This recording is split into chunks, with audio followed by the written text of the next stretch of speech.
Hi, my name is Malaya Walker, and prepare to have your ears tortured in the front row of Johnathan T. Rokford.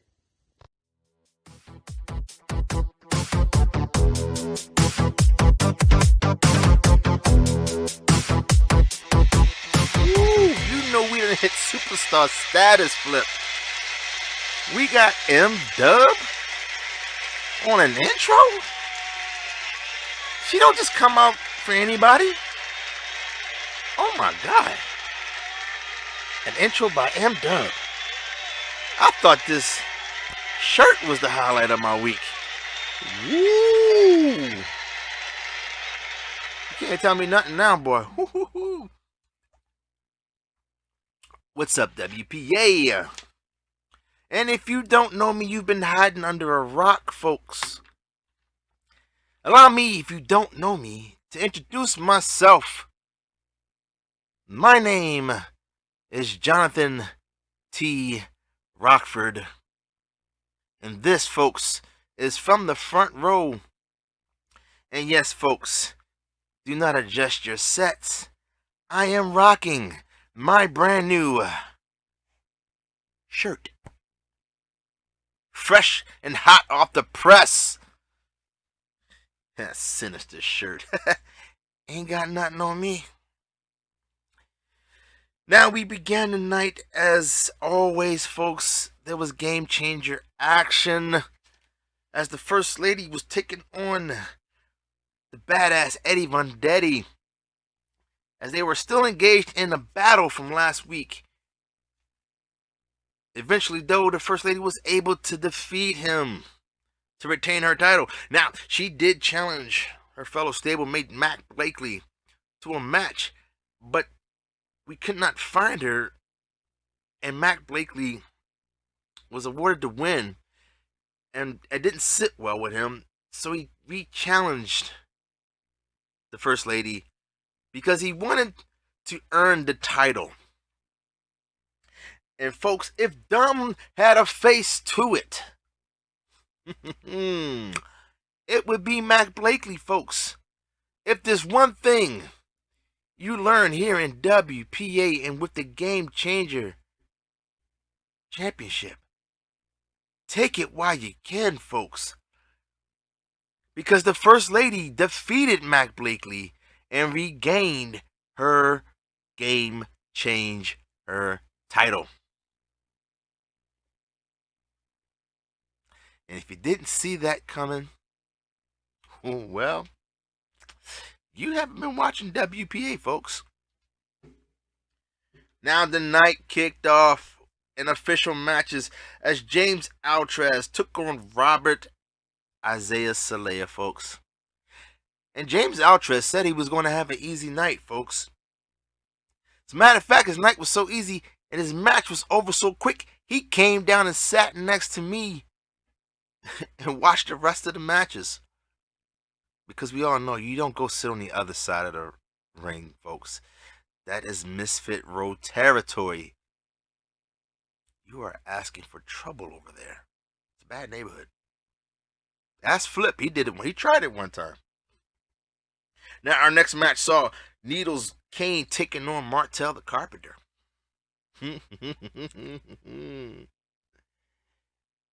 If Martel was an addict, Needles Kane would have been his undoing, as Martel suffered another loss, this time at the hand of the Needle of Pain, known as Needles Kane. I'm not a rapper. Now, in a match of some old heads, and I gotta commend the bookers for this one. We had the Darkstalker taking on Winthrop P. Alexander IV. And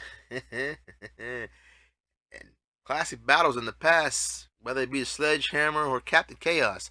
But the Darkstalker did defeat Winthrop, showing him the door to Loserland. Now the next match, although there was really nothing in it. Now, before the match, Badass Eddie Vendetti was so focused on his next match and his beef with the Messiah, he just overlooked his opponent, the Ronin, Shauna Campbell. And she took that personally, folks. As a matter of fact, she took it so personally that she didn't even care that she lost the match against the Badass. She attacked him, hitting him in the back of the head with her belt, and then pulled a knife out and held it to his forehead, circling it around his forehead. I think she had intentions of carving her initials in his forehead, folks. And she would have succeeded if it weren't for the fact that Desdemona finally jumped out her seat to stop Shona from doing it. I guarantee the Badass will not forget Shona's name. You know what was funny about that flip was Shona, Desdemona kept looking at Johnny Rocco like he was going to go up there and stop her. No, that wasn't happening. He actually laughed about it. He thought it was hilarious.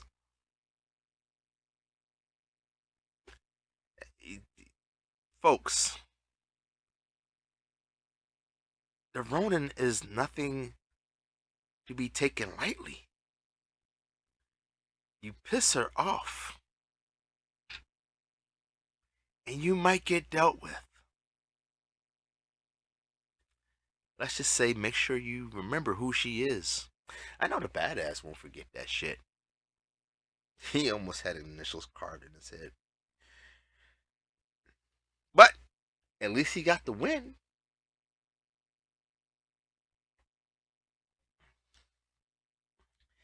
Now our next match was the Essential Jayla Masters taking on Mac Blakely, who had suffered a loss at the hands of the First Lady, losing the Game Changer Championship. And it didn't get any better facing Jayla Masters, as Jayla Masters was able to take it to Mac Blakely and hand him a loss.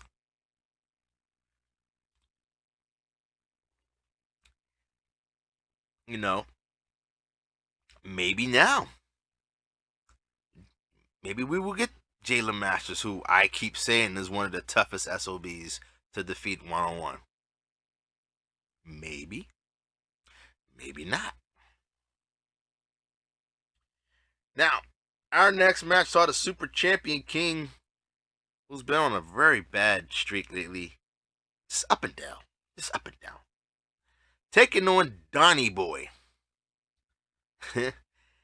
And the match ended when James Altrez, who was sitting right next to me, jumped out his seat and over the wall like he was going to go into the ring and grab Donnie Boy, causing a distraction and allowing the Super Champion King to roll up Donnie Boy and get the 1, 2, 3.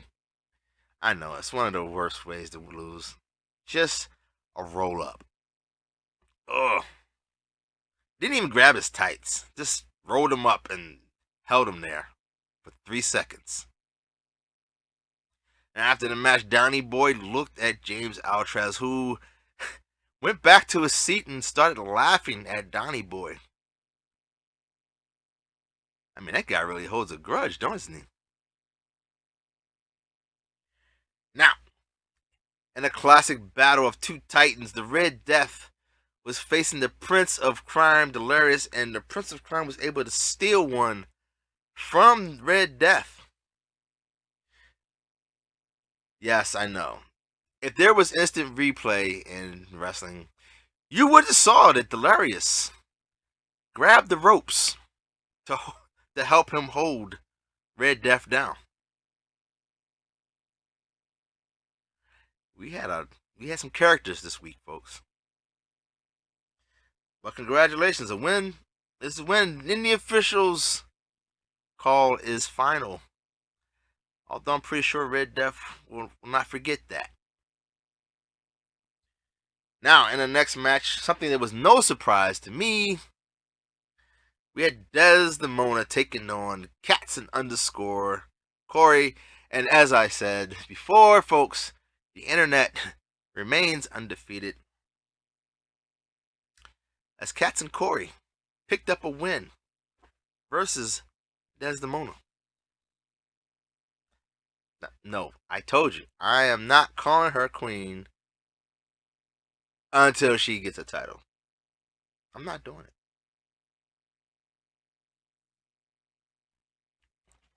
You know, Flip, I just realized you don't have the light on this side.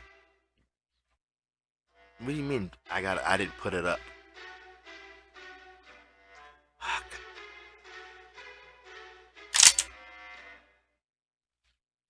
You know, Flip, I don't know what we pay you for. Seriously. I mean, God, you think it would be so hard to just go put the light up like that and go, hey. Was that hard, Flip? No, it wasn't. People want to see my beautiful face. Where was it? Oh, yeah. Oh, speaking of which. Oh, that's not the match. That's right, Flip. But you still owe me some money, though. Trust me. Speaking of money, Money was in action versus Mr. Money in the Bank. Texas hates you.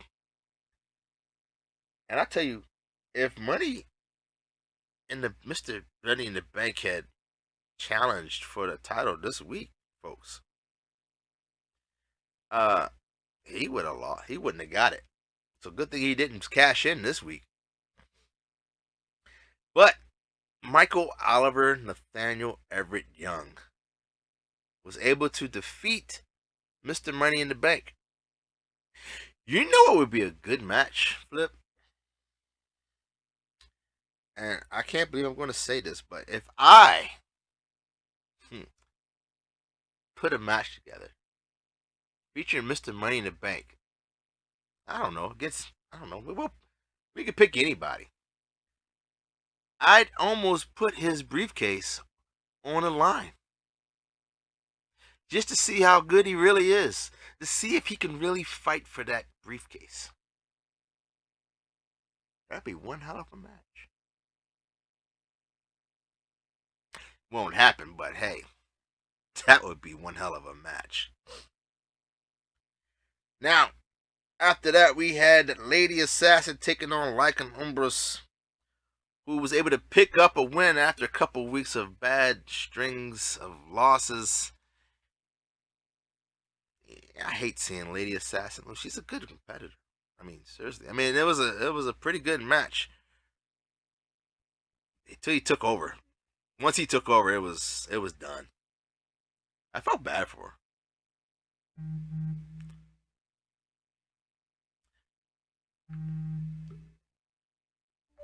You know, folks, we often get messages here.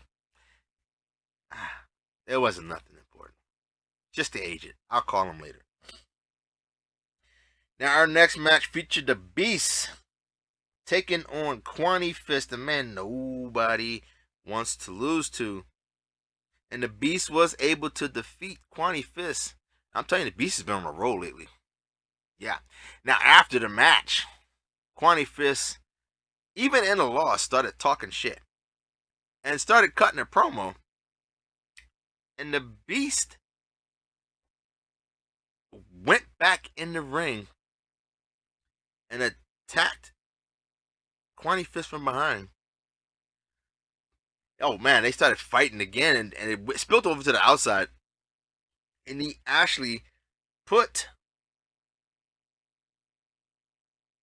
Kwani through the announcer table, which, by the way, Crusher LB was sitting at because his match didn't happen.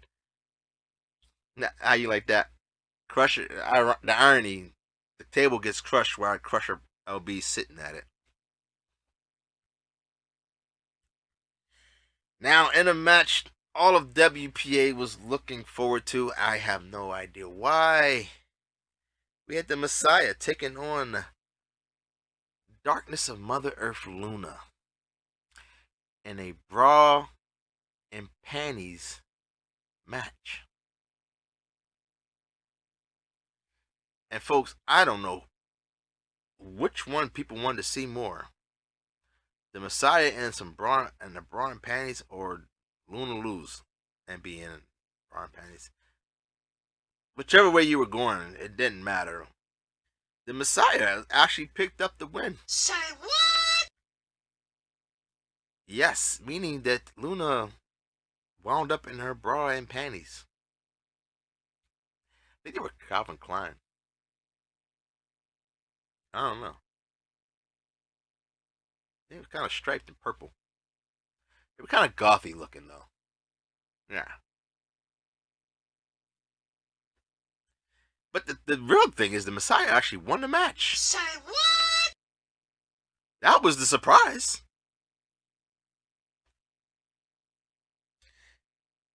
It's amazing how they turned a regular match into some just weird match. Folks, tip for you. Be careful who you start talking crap to here in WPA. The bookers actually watch.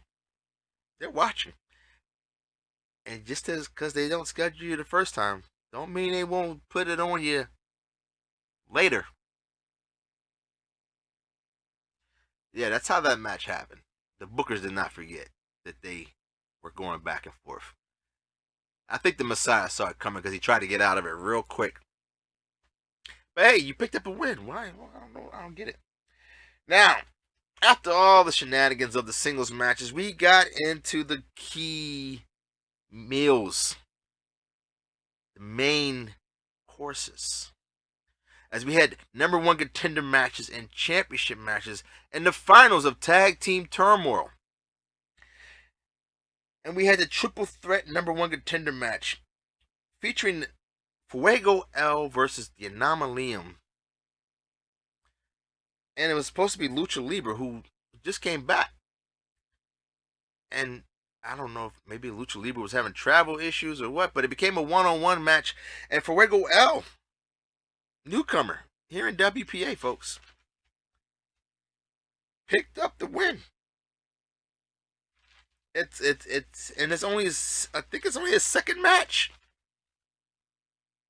here in WPA. He earned himself a title shot.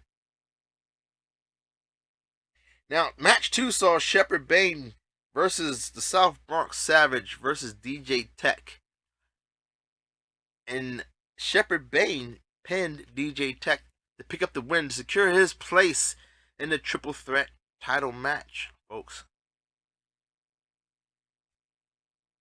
Which will be happening next week. Now, we also had a number one contender match for the television championship as the Brasso took on Bobby Blaze. And no, we don't know which Bobby Blaze it was, but it was the Bobby Blaze that made the Brasso tap out to a sleeper hold. I don't know, he pulled that up out of nowhere.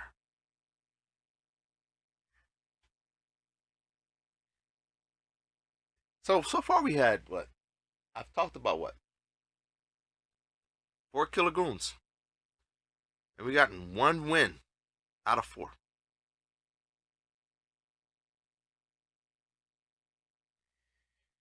Now, speaking of triple threat championship, the Tezzeret was putting this title on the line against Casper 2779. That would be the 4th one, folks. You can kind of see where this one's going. Versus the Wraith. And if you thought, I'm kind of feel bad because the Tezzeret was doing so good. And honestly, has no reason to hold his head down.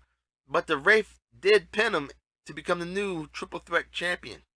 Which means it'll be the Wraith versus Fuego L versus Shepard Bane for the triple threat title the next time they hold a match.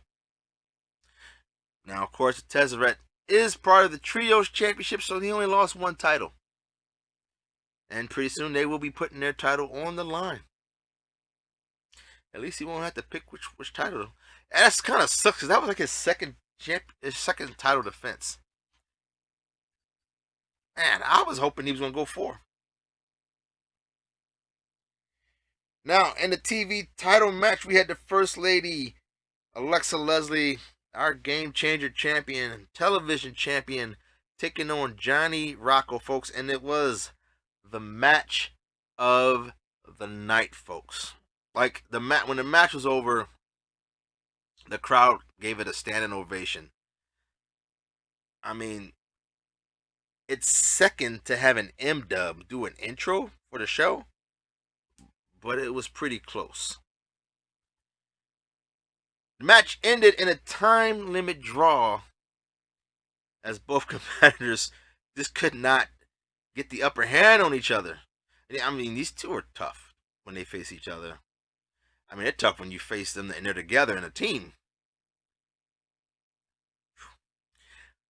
After the match, though, the First Lady grabbed Rocco before he left out the ring and handed him a bag, which had, and I'm going to probably say this wrong, but it's an Arabero.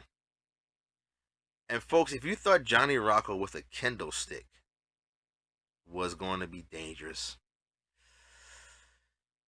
giving him a club with spikes at the end, I don't know what the First Lady was thinking. But now he has that, folks. I'd be scared if I was WPA. This man now has a club with spiky ends on it. What? I don't know. Flip. It's Ararebo. Arebo. I don't speak Japanese. Now in the U.S. title match, we had Big Mel taking on Fat Tomas and the Master, Sean Puff. And for all the talking he did, Sean Puff got pinned by Big Mel.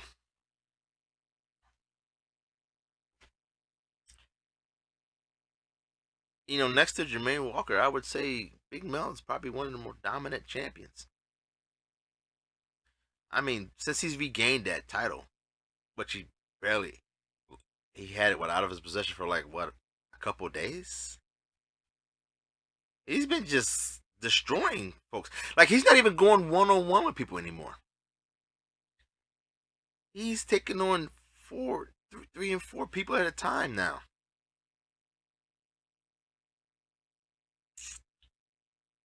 Let that sink in, folks. So, out of all the Killer Goons, we've only had 2 of them win. And it's the 2 OGs, basically. Out of 5, 2 Killer Goons win. I mean,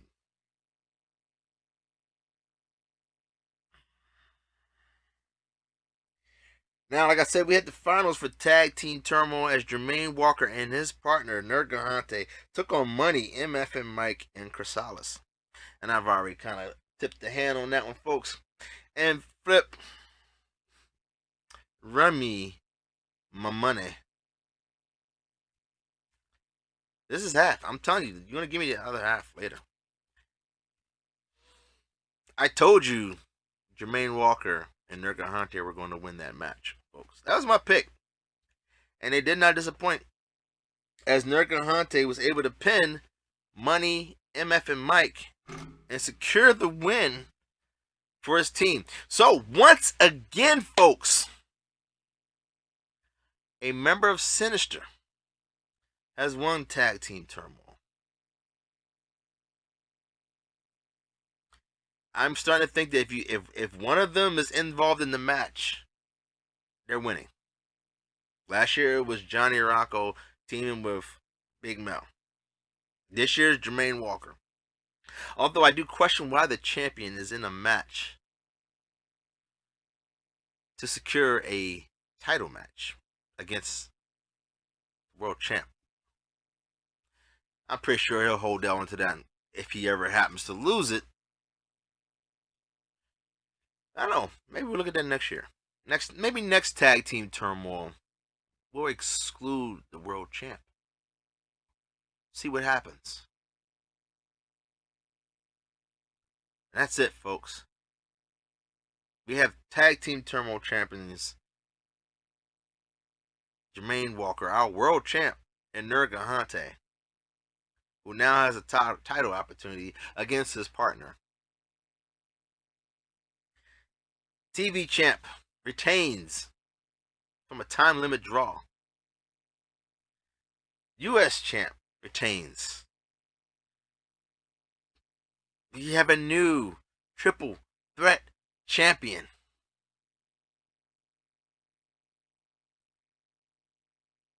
But all of that pales in comparison to the fact that the one and only legendary M-Dub did an intro for this show on the day I debuted my shirt. Stay tuned for Philip as he gives you his pick of the week. As always, folks, make sure you hug your loved ones. Don't drink and drive, folks. Pick up the phone and call that friend that might need to hear your voice. You could be a saving grace in their lives. That's all I got, folks.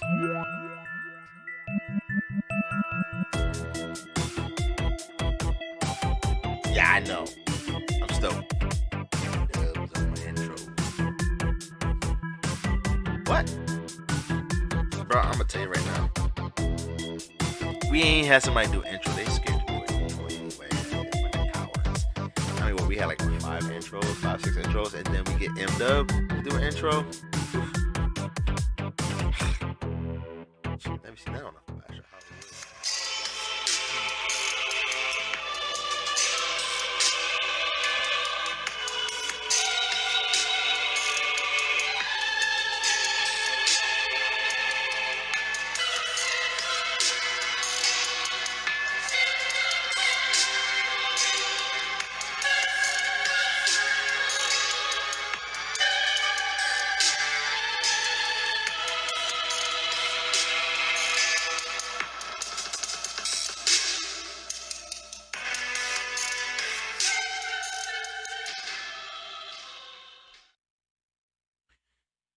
Hello, WPA. It is once again time for you to feel honored and privileged to hear the voice of the one and only Philip Alexander Carrington IV.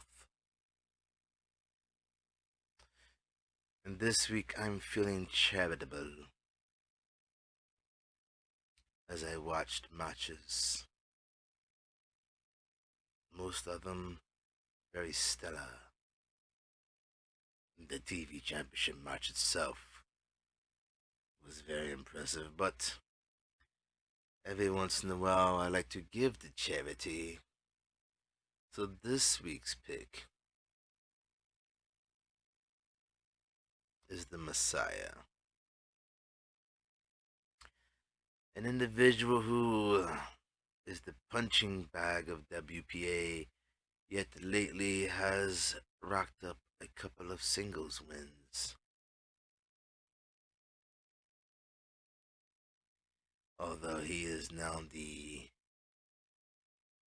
how would they say, the Virgil of Sinister, after making a very dumb decision, I'm willing to be empathetic. Every once in a while I like to give to the poor souls of the world and have them feel honored to hear me say their names.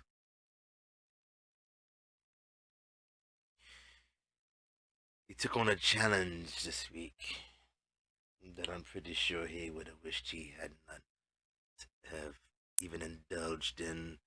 Nevertheless, he won his match. And some weeks ago I meant to mention him when he did actually impress me, when he defeated Jalen Masters in a death match. Now he has a little beef going with one badass Eddie Von Deddy, and I expect that match to be a fire burner. But we shall see. Nevertheless, after all, it is the Messiah. So feel honored, feel privileged, because it does not happen that often that I pick the scourge of the WPA as one of my weekly picks. Messiah.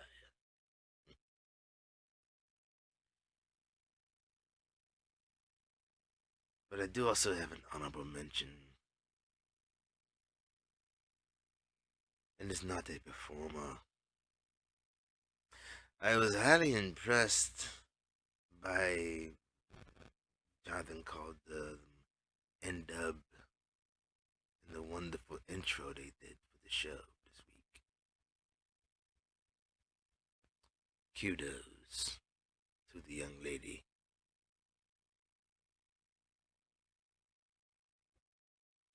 We hope to see more from you. It's quite impressive, actually. Very impressive. Messiah, I hope that this little seal of my approval invigorates you to greater things.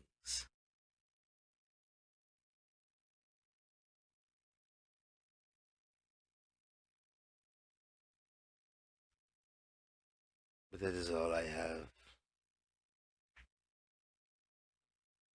As always, I bid you good day.